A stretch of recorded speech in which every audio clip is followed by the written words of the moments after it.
Okay, so this really is the defining event of our times, Brexit, at least in the United Kingdom. I cannot remember a time in this country where the political landscape has seemed so divided and so turbulent.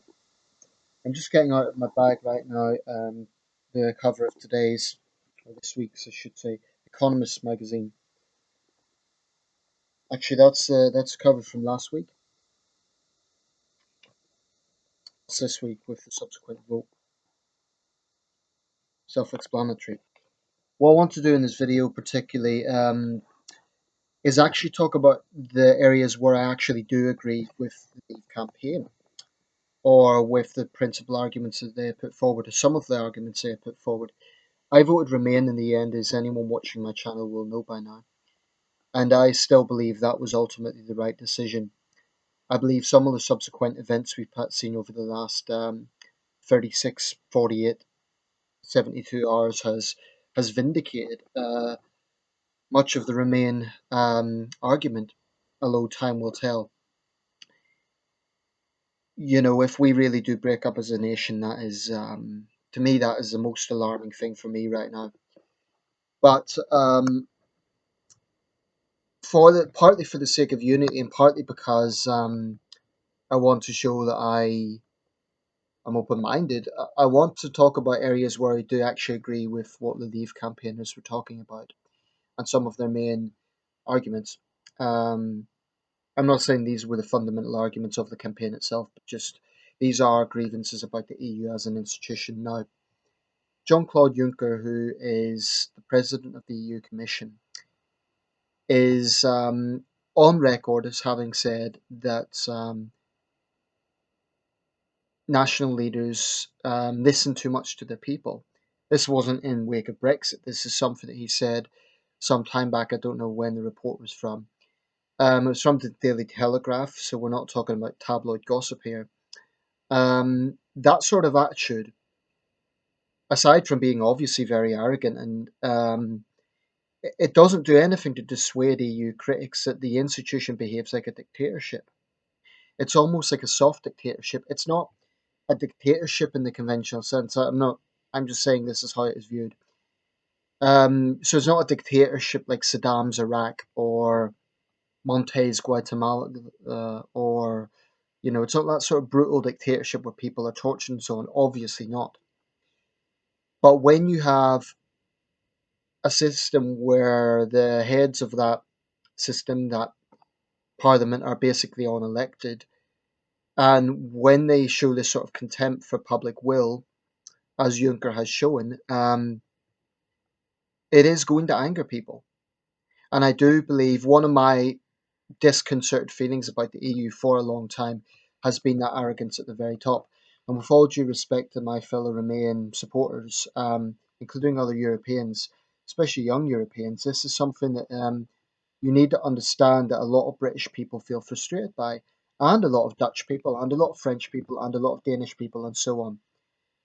There is unquestionably this sort of elite arrogance within the halls of Brussels that kind of takes a view, this is our agenda, this is our outlook for Europe, and these European plebs should just, the people, the plebs should just kind of go along with it. I think there is an overriding feeling of that being in the halls of power in Brussels. If that's not a fair assessment, then it's the fault of EU bureaucrats for not doing enough to dissuade British people that they are in touch with concerns. I do think the institution as a whole has utterly failed to connect the European people.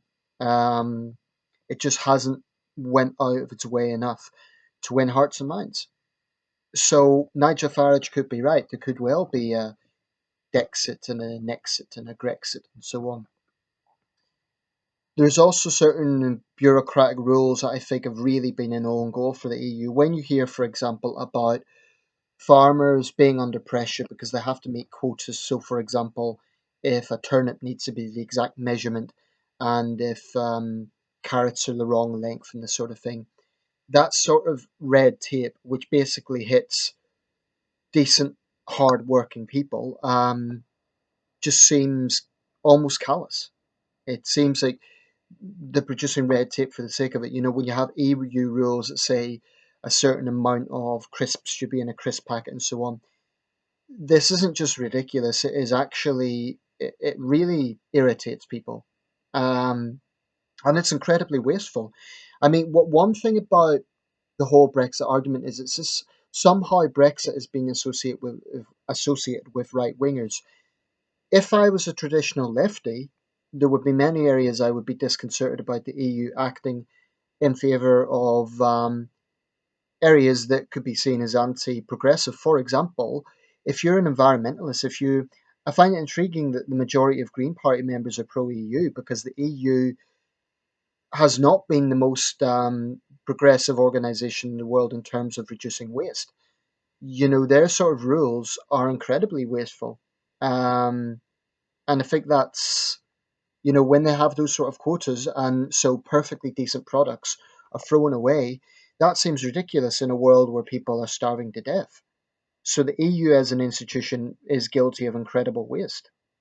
So if you are an environmentally minded green person, that's something that would be not exactly, I would have thought, into your line of thinking.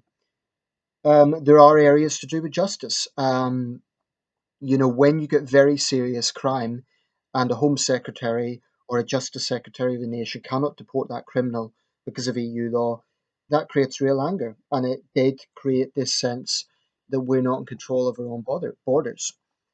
Even if it is only 10%, and I do believe the Brexit side exaggerated this, but even if British laws it's only 10% made in Brussels, which I believe was one of the figures that the Remain side said, even if it is not as high as the Brexit side is saying, there is a fair argument to be made that no British laws should be being made in Brussels. Uh, so, all of these issues add up, and they really do give a sense that this as an institution is woefully out of touch. Even Angela Merkel's expressed frustration with Juncker. Um, so all these areas I do have genuine sympathy with the Leave side. And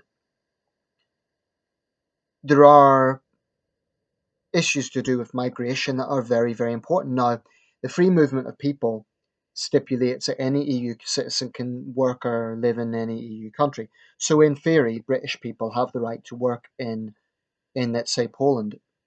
Now, I'm well aware of some of the things that are going on right now. There have been despicable racist attacks, xenophobic attacks, and I'm not just talking about name calling.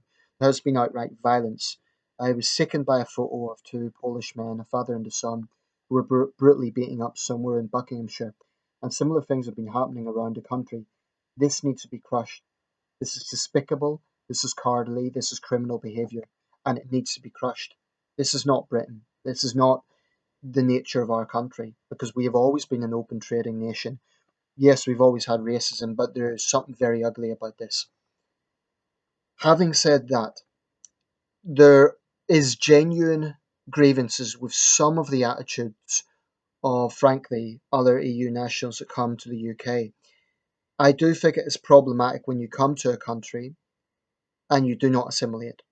I do think it is problematic, for example, when you have a Polish driver who causes a major crash or is going down a road in the wrong direction because he can't read English signs, and then he can't be prosecuted because he's an EU national, or he can't be, kicked out of the country. I think those sort of situations are ridiculous. And whilst it is true that British people can technically work in Poland, realistically, there's far, far fewer Britons in Poland than there are Polish people in Britain. One thing I would say about, if you're Polish and you're watching this, please don't get the wrong idea. I've known Polish people. I think most Polish people are very hardworking, very reasonable people. But the fact of the matter is, there are some other people from other member states, especially from the east, who come to Britain and simply, they open up Polish shops, and it's it's sending out the wrong message. It's basically sending out the message that you want to create a little mini version of your own country here. Now, to be fair, we in the UK do exactly the same thing in Spain. So I'm not being jingoistic and narrow-minded with this. We do exactly the same thing, and I wouldn't blame some Spanish people for being frustrated. Little mini Britain's being set up in the Costa del Sol. Um, I'm not a nativist in this sense, but I do staunchly believe in the principle of when in Rome, do as the Romans do. So what I mean by that is there's nothing wrong with sharing culture and culture being, you know, tolerated and spread around. So I think that enriches society, but has to come with the caveat that you're respecting the host nation. That's why I do think it is necessary that people have a reasonable standard of English and that they assimilate into the society that they are in. There's also legitimate grievances about some EU migrants coming here so they can send money back to their families in their home nations. Now, this is just wrong. Simple as that. It is just wrong. Um, that's not to say, I'm well aware that a lot of people contribute to the economy and they work hard and so on. But I have seen also a disrespectful attitude from some other EU nationals. I mean, when this issue's been discussed, I have seen some rather snobby attitude from some Polish people that basically take the piss out of poor British people, and they show pictures of them being fat on sofas and so on, and kind of make out the British are lazy. There's enough demonisation as there is against the unemployed without them adding to it. So there's actually a very conservative mindset from some EU nationals, which I don't particularly like. Welfare is not a simple issue. It's really, really not. But the point I'm making is what's happening now is extremely unfortunate, and I want to be absolutely clear. I'm not downplaying that in any way. I'm actually pretty concerned about it. And the Prime Minister is right to say that this must be stamped out. But fear and concerns about migration, the idea that they're simply founded on racism is just dead wrong. When you have a relatively small country as the UK is geographically, and you have a large influx of people at any one time, it it creates social tension. This is an inescapable fact. So when you have a situation like that in Boston, Lincolnshire, when the demographics shift to such a sudden extent, it's not necessarily the fault of the new arrivals there. Although I would say that if they're not integrating, they are partly responsible for creating those tensions if they're not actively integrating.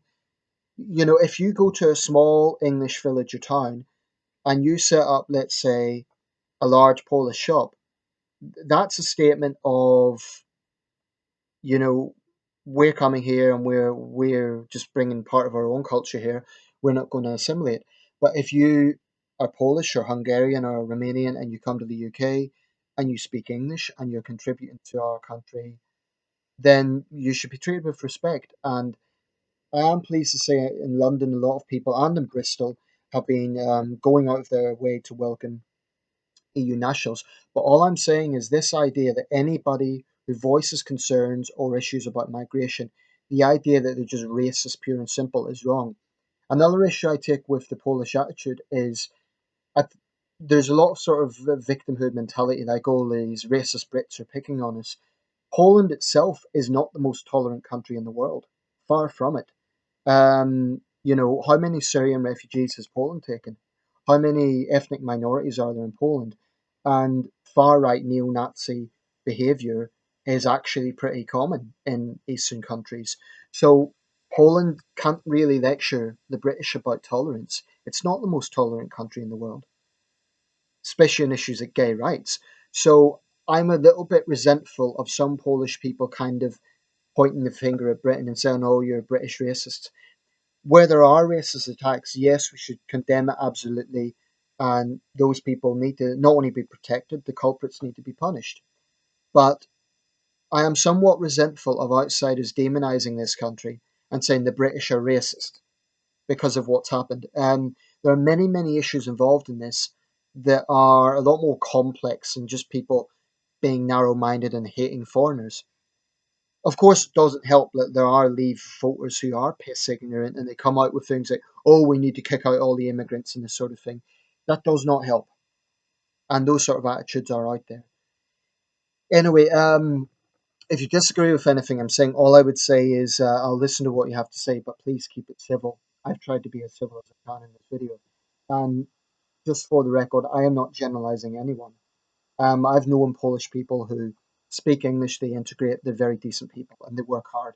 Same with Romanians, same with other European nationals. I Please don't think I've got any problem with them.